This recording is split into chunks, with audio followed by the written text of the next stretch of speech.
So, again, nandito kami sa ilog. Gagawin kasi namin sa Oscar na naglalaba. So, meron kaming mga dalang pana dito. So, didiretso na lang kami sa spot. Tapos ito yung maganda. So, inunbox na namin yan. So, susubukan kasi namin yan doon nilagay doon sa spot na yon. Yan. So, tapos magkataan na rin kami ng kawil. So, may mga pana na rin akong dala. So, yan si Oscar, nagbabanlaw muna siya. So, after niya magbanlaw, proceed na kami doon sa spot. Let's go!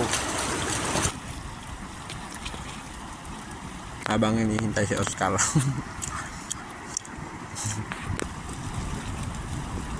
So, habang nagkataan kami ng kawel,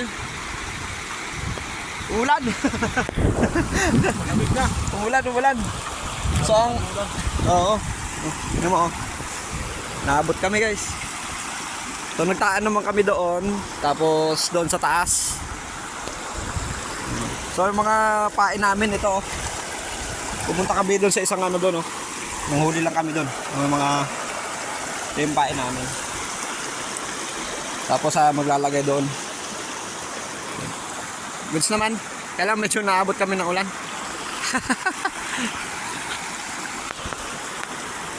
Naabot kami ng ulan. Lamig pa naman. Woo! Ah. Yes, oh. Merienda muna. Merienda. Time check. 5:12. Pagkag mo. Ginutom? Gutom. Okay, magtaan. Nagtaan pala kami ng kawil. Yun ang aming mga kawilo sa loob ng sako. Merienda. Merienda. Yun ang aming, baka sabihin yung ano, yun ang kumain. Yung kawil. May pistrap din pala kami. Bagong ano namin, sandata. Bago mamaya, ano kami. Mamamana, no? Kaya ako may karga ko. Hindi ko alam kung taan ba tayo kakain dito. Nabot ng lamig. Kaya ano eh. Malamig. Lamig. May lamig. Doon kasi kami namaan. Tapos doon naman sa baba. Doon banda. Kaya hindi pa kami tapos. Kaya merienda muna. Doon na. Tara! So guys, no? So ito na yung fish trap natin. So ang pain natin ay yung crumble. Doon pa.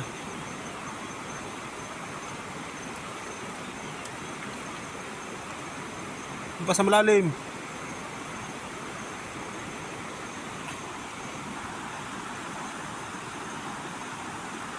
After ko ma-secure ang trap, siya naman ang maglalagay. Ka ngayon. Daya. Ang pain niya lang ay crumble. Akin may Tinapay pa. tinapay ko. Pwede pang kainin, no? O, lagay lang sa loob, no? Paramihan kami ng huli bukas. Tapos lagay mo lang dyan, ano, no? Yung mga tinapay. Daya. May tinapay yung kanya. Yung dinurog-durog yung ano, tinapay, daya.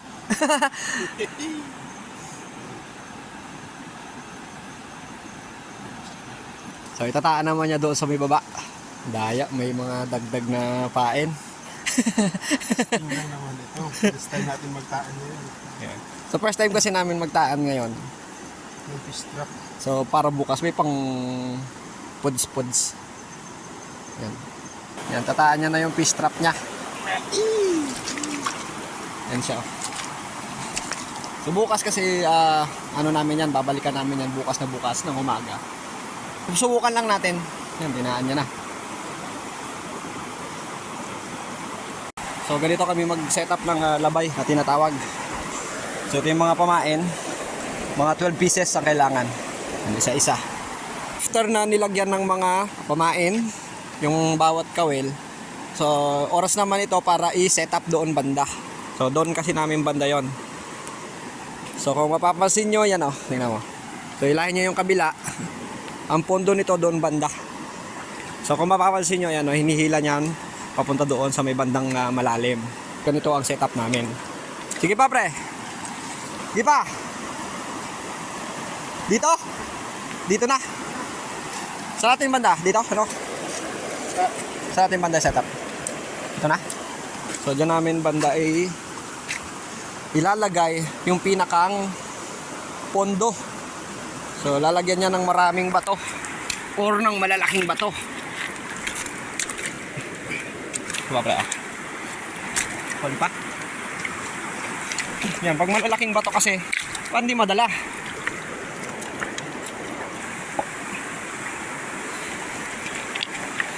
Nadagdagan pa, kung maaari.